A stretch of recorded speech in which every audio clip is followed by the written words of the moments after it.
안녕하십니까. 계명대학교 김춘혜입니다. 교회 음악, 클래식 음악의 뿌리라는 제목으로 이제 10번째 강의가 되겠습니다. 지금은 부활절기 기간이면서 또 정말 한 해 동안 어떻게 보면 가장 생동감이 있고 하나님의 창조하신 그 자연이 아름다워 보이는 5월의 한 중간입니다. 그래서 오늘 제가 오르간 연주를 온 천하 만물 우러러 찬송가 69장을 연주했었습니다. 이제 우리 밖에서 나가보면은 그 푸르른 초록의 그 많은 나무 또 수목들을 보면서 또 많은 꽃들을 보면서 하나님께서 창조하신 이 자연이 참으로 아름답다라는 것을 다시 한번 또 실감하는 이러한 때 같습니다. 그래서 이 찬송가를 좀 소개하겠습니다. 지난 시간에 라틴 찬송가 중에서 예배 때 공식적으로 불려졌던 라틴 찬송가 외에 일반 성도 혹은 성직자 어느 분이든 믿음의 성도들이 하나님께 자기 자신의 그 지방 언어, 자신의 언어로 이탈리아, 영어, 독일어, 프랑스 어느 지역이든 자기의 언어로 하나님께 찬송하는 시를 꾸준히 지어왔다고 했는데요. 그 중에 한 분, 프란시스를 소개했었습니다. 그래서 오늘은 이 찬송가가 프란시스의 찬송가이기 때문에 이분도 좀 소개하고요. 가사와 곡조도 설명을 하겠습니다. 아마 그 프란시스는 나름대로 개신교인이지만 많이 아실 것 같은데요. 이분이 이제 하나님의 그 부르심이라 하나요? 그런 영적인 그 전환기를 맞이하기 이전에는 나름대로 그 유복한 그러한 가정에서 자라섰죠. 그러면서 이분이 다시 하나님께로 이제 그 헌신하는 그러한 그 전환기 이후에 이제 수도승으로 사시면서요. 결국은 나중에 프란체스코라는 그 수도회를 창설하신 분이시기도 한데요. 이분의 삶은 자연이죠. 온 마무리라 해도 되는 그런 자연과 새 이런 여러분 얘기도 들었겠죠. 이분이 명설교 가셨는데요. 그 설교를 참 잘하셨는데 심지어 새들이 와서 들었다 하는 그 기록들을 여러분도 읽어보셨을 겁니다. 그 정도로 자연과 굉장히 더불어 살면서 또 사람과는 있는 사람들이 아니라 없는 사람, 약한 사람, 가난한 사람들과 이렇게 같이 살면서 하나님의 말씀을 하나님 말씀을 전하고 묵상하는 이런 일을 이제 헌신 후에 쭉 해 오셨던 분인데요. 저희 개신교에서는 잘 사용하지 않는 성흔이라는 게 스티그마타라는 게 있는데요. 예수님의 그 십자가의 상처잖아요. 그 양손, 그리고 양발 못 박혔던, 그리고 옆구리, 이 대표적으로 한 5가지. 물론 가끔은 가시면류관을 쓰시면서 머리 상처도 하시는데요. 대체로 한 5가지 이 상처 자국을 성흔이라 하는데요. 이 상처 자국이 가끔 가다가 하나님과 깊은 묵상을 하는 사람들에게 있어서 그런 영적인 신비한 그런 체험을 하는 그런 순간들이 있을 때, 요즘은 우리가 이제 그런 신비한 체험이라 하면 방언들이 대표적인데요. 그 당시에는 그런 신비한 영적인 그런 상황의 순간에 놓여 있을 때 가끔씩 예수님의 그 5가지의 그 상처가 그 사람한테 묵상하고 있는 사람한테 나타나는 경우가 있다고 합니다. 그걸 스티그마타라는 성흔이라는 건데요. 이분이 그 성흔이 나타났던 성자들 중에서 최초의 그 사람이라고 합니다. 이거를 받는 순간에는 물론 영적인 신비한 그 상황이 있기는 하면서도 굉장한 고통을 느낀다고 하네요. 그리고 심지어 옆구리에서 이게 상처를 이제 나타날 때는 피까지 나오는 이런 경우도 있다고 합니다. 그래서 이분이 그런 5가지 그 성혼을 체험하신 이런 분이라고 기록이 있는데, 그 정도로 굉장한 영적인 그 분이셨죠. 이 체험을 한 그 성혼이 나타났던 때가 1224년이라고 하는데요. 이분은 1181년에 태어나서 1226년에 돌아가신 분인데요. 공교롭게도 이 1224년에 이 온 천하 만물 우러러라는 시가 작시된 해입니다. 어느 게 먼저인지 모르지만 아마 이 시가 후일 가능성은 조금은 있지 않을까 이 생각은 그냥 해봅니다. 이 시를 이제 그 라틴어가 아닌 이탈리어로 쓰여져 있기 때문에 이 이탈리어를 영어로 번역하고 또 저희 한국 찬송가는 영어 번역한 거를 또 한글로 했는데요. 여기서 이제 번역상에 제가 자주 말씀드리는 건데요. 가사가 온 천하 만물 우러러 이렇게 저희 번역이 되어 있는데요. 영어 번역도 그렇지 않고 당연히 이탈리아의 원시는 그렇지 않은데요. 뭐냐 하면 천하 만물이 아니고 모든 피조물입니다. 그냥 천하 만물이라 하면 그냥 만물이죠. 자연 모든 것이라 할 수 있는데요. 피조물이라고 말한다면 누군가가 창조해서 창조된 것들이라는 뜻이잖아요. 그래서 그 시에서 이미 나타나는 것은 하나님께서 창조주이시고 그 다음에 창조를 받은 모든 피조물 이런 뜻이거든요. 그래서 번역을 생각하면 이번 경우도 온 피조물들이 하나님을 우러러 찬양한다 이렇게 번역이 되었으면 얼마나 좋았을까 이런 생각을 합니다. 이분의 전체 그 이탈리아 시를 보니까요 상당히 긴데요.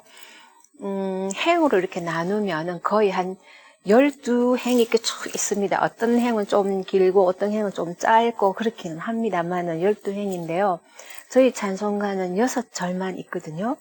그래서 제가 쭉 봤는데 물론 중요한 그 내용들은 있습니다.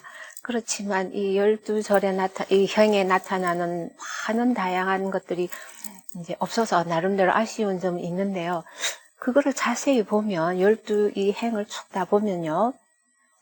2절 처음에 나오는 시의 2행은 기본적인 하나님의 전능자, 창조자께 영광과 존귀와 찬송을 드린다 하는 이런 도입부적인 전체 주제를 2행으로 있고 나머지는 전부 다 찬양의 구체적인 찬양의 내용들이 들어 있습니다.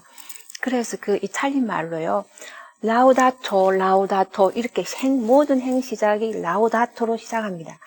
그러면서 그 사이에 하나가 비에티 이렇게 됐습니다. 비에티는 blessed, 송축한다. 하나님을 여호와를 송축한다 하는 그 가사인데요.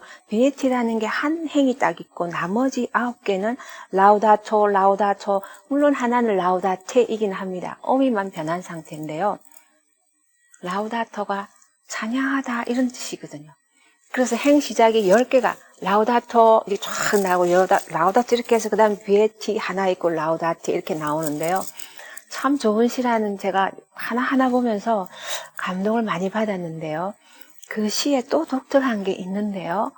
이 프란시스가 얼마나 자연을 하나님께서 창조하신 자신의 일부고 굉장히 가까운 친숙한 것인가를 표현하는 그 단어가 있는데요. 자연을 형제, 자매, brother, sister 이렇게 표현을 하는 기절들이 참 많습니다. 예를 들면 하나님께서 창조하신 해를 brother, son 이랬거든요. 그리고 하나님 창조하신 불, 해와 불, fire는 거의 동질적인 걸로 만약에 본다면 fire 경우도 brother fire 이렇게 있고요. 그러면 sister는 뭐냐 이렇게 하면요. 물, sister water 이렇게도 나오고 sister wind 바람도 나오고요. 그 다음에 굉장히 특이한 것도 하나님께 창조하신 달과 별 있지 않습니까? 그것도 sister moon and stars 이렇게 나오거든요. 그래서 이분이 하나님께서 창조하신 해와 달과 별과 바람과 공기와 모든 이 자연 만물을 보는 그 자체가 형제자매라 생각했다는 것이죠. 그냥 자연, 나와 이렇게 있는 하나의 환경적인 environmental이라는 그런 주변 환경을 얘기하는 게 아니고요. 바로 피를 나눈 혹은 하나님의 형상을 나눈 하나님의 형상을 다 닮은 하나님의 같은 피조물이라는 그리고 그러면서 같은 형제자매라는 이런 표현이요. 참으로 놀라웠었습니다. 제가 이거를 보면서 어쩌면 이렇게 표현을 했을까? 참 대단하다 이런 생각을 했었는데요. 나중에 여러분 혹시 이제 또 가사를 6절뿐만 아니라 더 알고 싶어서 인터넷에 가사를 찾아가 보시면서 저와 같은 그런 한 그 감동의 시간을 가졌으면 좋겠다 생각합니다. 그래서 이 시고요.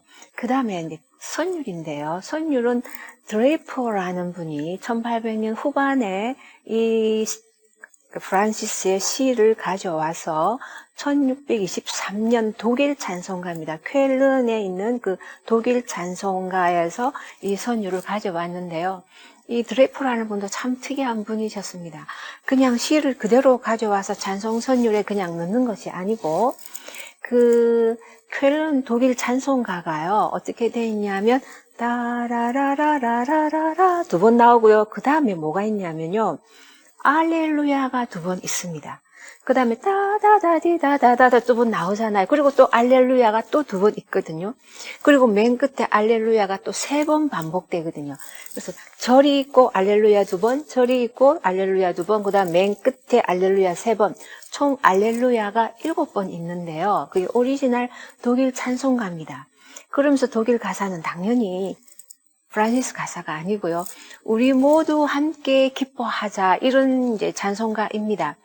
그런데요, 이 드레이프라는 분이 프란시스 가사에 알렐루야라는 게 없는데 프란시스 이분의 가사를 넣고 알렐루야는 독일 찬송가에 있는 알렐루야 두 번 넣고 또 프란시스 가사 넣고 알렐루야 두 번 넣고 맨 끝에 알렐루야 세 번을 딱 넣어서 이렇게 찬송가를 새롭게 완성한 겁니다. 그래서 우리 찬송가에 보면 translate, 그러니까 이탈리아어를 영어로 이분이 번역하면서 and paraphrase 이렇게 돼 있거든요. paraphrase란 말은 조금 더 이렇게 설명을 이렇게 조금 이렇게 추가해서 덧붙이는 이런 의미를 가졌는데요. 그러니까 프란시스 이분이 만든 가사에 알렐루야를 덧붙여서 이분이 더 조금 넓게 뭐라고 좀 길게 시를 알렐루야를 추가한 좀 다른 시로 이분이 결국은 만들어서 선율은 갖고 왔고 이런 업적을 나름대로 하신 분인데요. 참으로 뭐라 그러나요? 오묘한 하나의 그 찬송가가 됐다고 생각합니다. 물론 라우다테, 라우다토가 찬양하다는 뜻은 있지만 그 프란시스 오리지널 안에는 알렐루야가 없었는데요. 그 찬양의 가사에 또 알렐루야, 하나님을 찬양합니다 하는 가사를 또 더 넣었어. 그것도 완전수라고 하는 7번을 알렐루야를 넣어서요.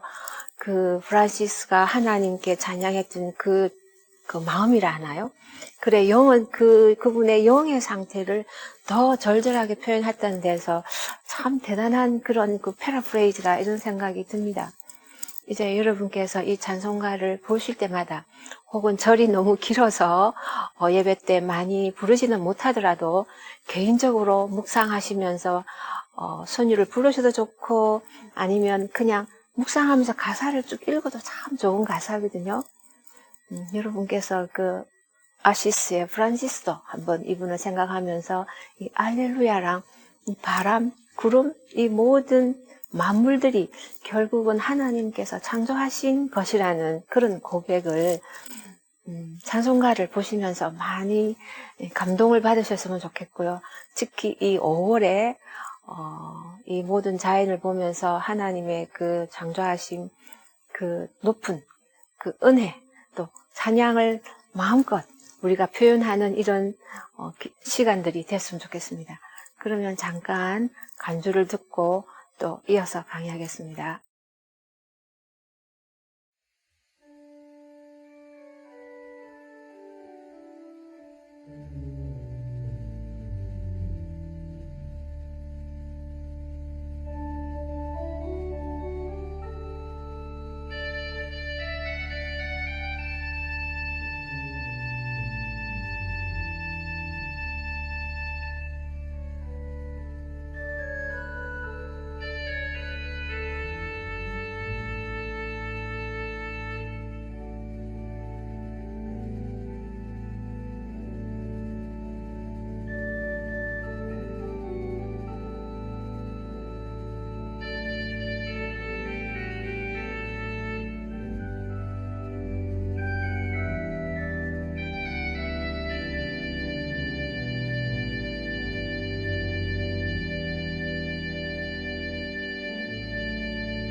예, 이어서 하겠습니다. 지난 시간에는 중세 교회 예배 음악을 알아봤었는데요. 예배 음악의 종류에 있어서 그 찬송가, 그리고 성가대 음악, 그리고 기악 음악 이렇게 알아보면서 전체적인 특징을 몇 가지 알아봤었습니다. 그 중에서 이제 스콜라 칸토롬 그 교회 음악 학교를 알아봤고, 그 다음에 아카펠라에 대해서 알아봤는데요. 오늘은 그 중세 교회 예배 음악이 왜 아카펠라를 했으며 그 교회 음악의 그 정신은 도대체 무엇인가 하는 면에서 좀 자세히 알아볼까 합니다. 중세 교회 음악에서 가장 중요하게 생각했던 그 정신이라 하나요? 그것은 도대체 뭔가 하면은 바로 가사입니다. 하나님을 찬양하는 가사입니다. 그래서 그분들은 개인이 창작시를 허용하지 않았던 것입니다. 부족할까봐.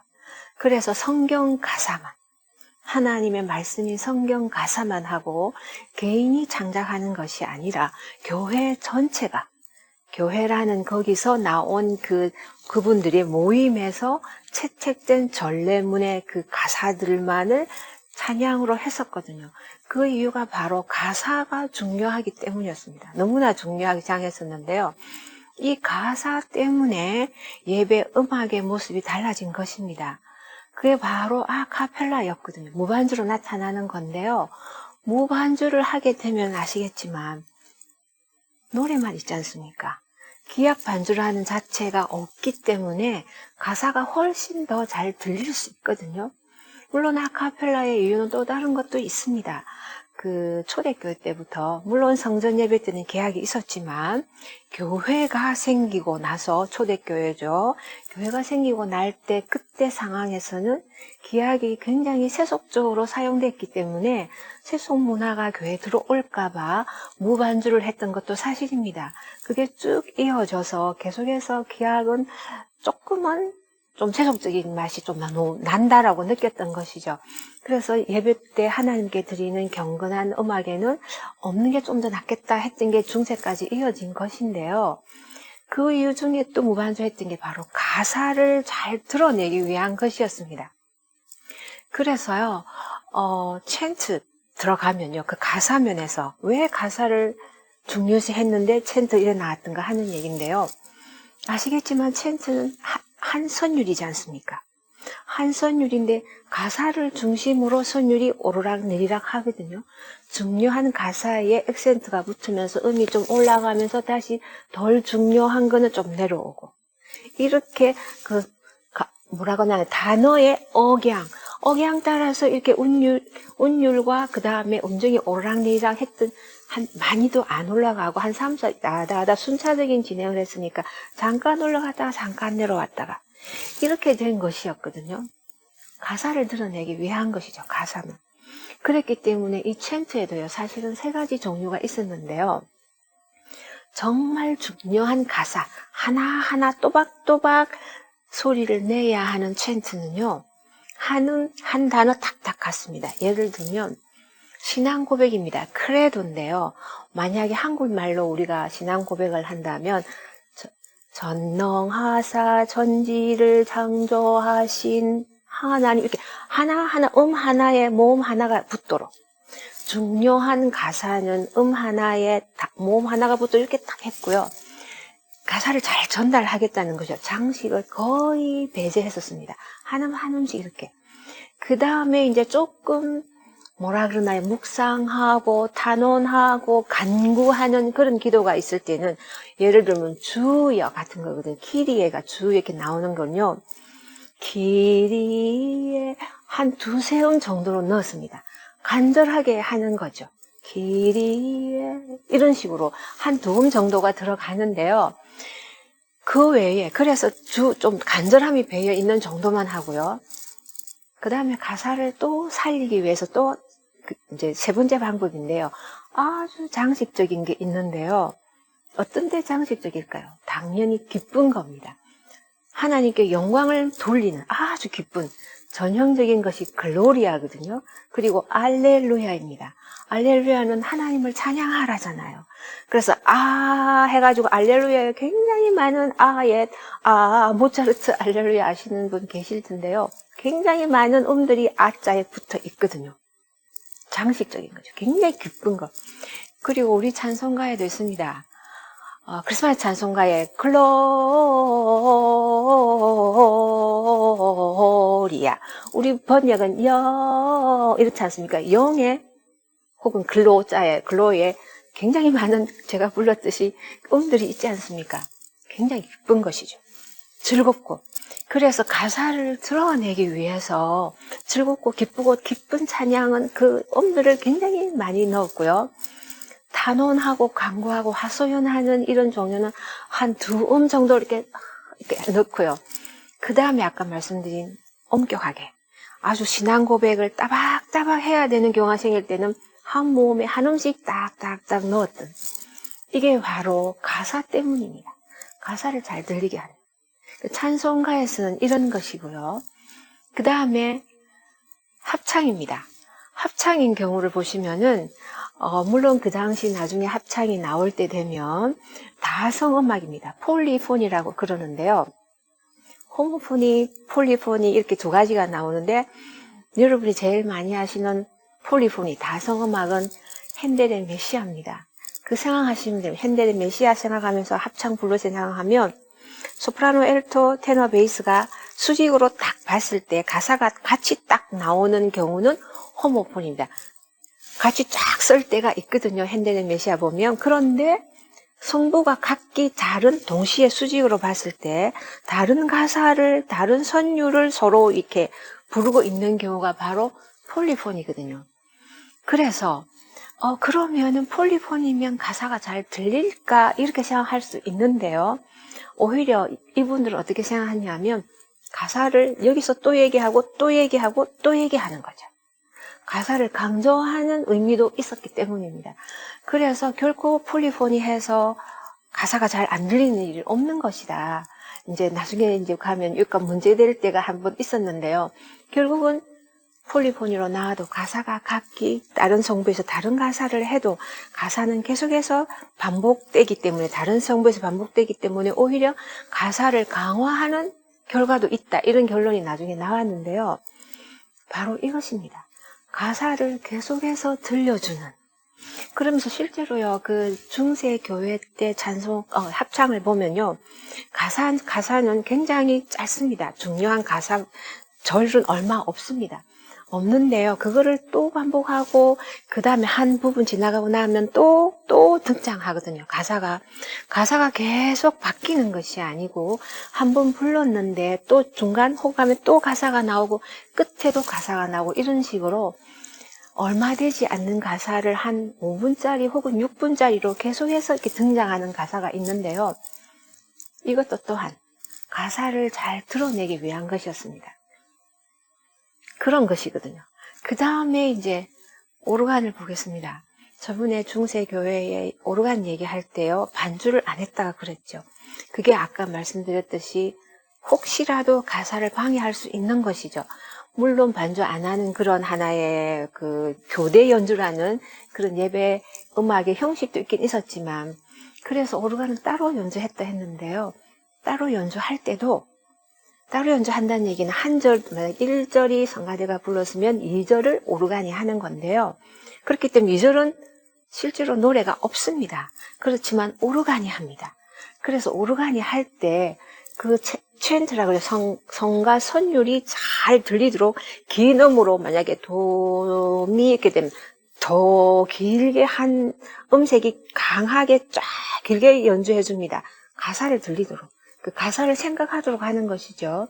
그리고 나머지 왼손이든 혹은 발이든 다른 성부는 잠깐 도와주는, 그걸 모방하든지 도와주는 정도의 음들이 있고, 중요한 챈트는 긴 음으로 따 한참 나오다가 따 이런 식으로 선율을 들려주는, 그래서 가사를 생각하게 하는 이런 식으로 오르간을 연주했었거든요.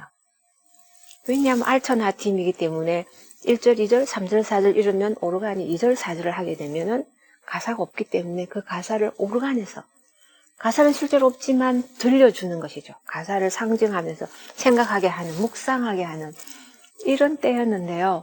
가사가 그만큼 이때는 중요했었습니다. 이 가사를 이제 음악으로 작곡할 때 어떻게 또 가사를 잘 드러냈는가 또 얘기할 수 있는데요. 중세 음악에서 가사를 잘 드러내는 그 음악적인 방법은요. 순차 진행입니다. 다라라 혹은 3도 정도 다라라라란 하든지 다라리라라란 이 정도로밖에 안 움직일 정도로 굉장히 순차적으로 올라갔다가 내려오거든요. 그런데 이게 가사를 잘 들리게 하는데요. 그러면서 가사의 의미가 정말 중요한 거 있을 때는 일반적인 이제 가사가 나올 때는 그렇게 하다가요. 음정이 팍 도약을 하든지 위로 가든지 상승하든지 하강을 합니다. 5도 뛰든지 5도 탁 떨어지는 혹은 그 음이 반음계로 갈 때도 있습니다. 그래서 이것은 중세뿐만 아니라 르네상스 사실은 바로크도 그럴 때가 많은데요. 그냥 순차적인 진행을 할 때는 우리가 보통의 일반적인 가사로 보시다가요. 갑자기 음정이 도약을 한다. 내려오든지 혹은 반음계로 간다 하면 이건 의미가 있는 것입니다. 예를 들면요. 도약, 굉장히 기쁠 때 탁 도약한 적이 있고요. 기쁨의 표시죠. 그쵸? 그 하나님을 높이는 이런 경우겠죠. 그러면서 이렇게 하강하는, 심지어 어떤 때는 악티브까지 한 옥타브 정도로 하강할 때 탁 떨어질 때가 있는데요. 혹은 6도, 7도라도, 혹은 그 디미니시 음이라는 감음으로 이렇게 떨어질 때도 있는데요. 그럴 때는 가장 대표적인 의미가요. 인간의 타락이었습니다. 죄로 인해서 타락 혹은 지옥에 떨어지는 절망 이런 종류 이런 가사가 오면은 음정이 팍 떨어집니다.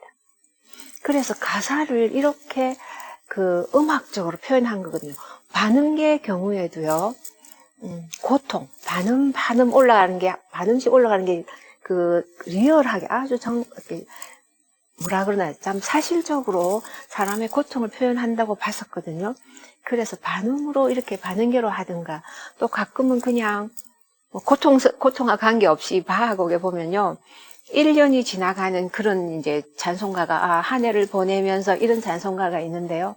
그 오르간 곡에 보면 바흐가 이렇게 반음으로 이렇게 화성을 계속 옮겨가거든요. 지나가는 것이죠. 한 해가 이렇게 이런 하나의 묘사인데요. 이것이 바로 중세 때부터 벌써 시작이 되는 것을 물론 중세 후기입니다만은 그게 모습이 나타납니다. 그래서 이 정도로 그게 르네상스에 이어져서 굉장히 활발하게 그 바로크 끝까지 오는데요. 가사입니다. 순차적인 진행, 그러다가 반음계나 도약을 할 때는 특별한 가사를 표현하기 위한, 가사를 위한 음이었었습니다. 그 다음에 리듬도 마찬가지입니다. 아주 유연한 이런 리듬을 쓰다가요. 갑자기 빨라지거나 아니면 급해지거나 짧은 리듬이 나오든가 아니면 긴 음이 나오든가 긴 음은 한참 머무는 거겠죠. 안식같이 이렇게 한참 머물 때 긴 음이 나온다든가 그 다 가사를 표현하는 방법으로 이렇게 음악을 만들었었거든요. 음정, 리듬, 그 모든 것들, 그 화성도 같이 그렇게 갔겠죠. 참 대단한 것이라는 생각이 듭니다. 이렇게 음악을, 그 가사를 위해서 음악이 어떻게 보면 그 봉사했다 하나요? 어떻게 생각하면 음악은 음악 자체의 가치가 있다고 하면서도 가사를 이렇게 드러내기 위해서 음이 이렇게 그 음악이 따라가 줬다는 뜻이잖아요. 근데 신기한 점이 있습니다. 만약에 생각하면 너무 가사를 위주로 하고 음을 그렇게만 쓰면 그 음악이 좀 좋은 음악이 되겠나 이렇게 하는 거죠. 정말 좋은 작품이 나올까 하는 것인데요. 이게 참 신비한 점이라고 저는 생각하는데요. 그레고리안 챈트 가사를 위해서 쓴 음악이잖아요. 그 다음에 중세 때 음악, 특히 팔레스티나 음악. 가사 정말 중요하거든요. 순차적인 진행, 특별한 경우에 음정 떨어지고 올라가고 반음계, 아까 그런 목적을, 가사의 목적을 위해서. 그런데요, 음이 가사에 봉사한 하나의 그런 형태잖아요. 그렇게 곡을 썼는데요. 결과는 너무너무 대단한 곡이라는 것이죠. 모든 음악학자들이 말하기를 그레고리안 챈트가 정말 어쩌면 이 세상에 가장 뛰어난 예술작품이고 가장 훌륭한 음악이라고도 말을 하거든요. 팔레스티나 음악도 그렇지 않습니까? 그래서 가끔은 우리가 이런 생각을 합니다. 하나님만 생각하고 그 하나님 말씀만 진리대로만 살면 뭔가 이게 제대로 될까? 좀 뭔가 부족하지 않을까? 조금은 다른 것과 타협을 해야 되지 않을까? 이런 생각을 하는데요.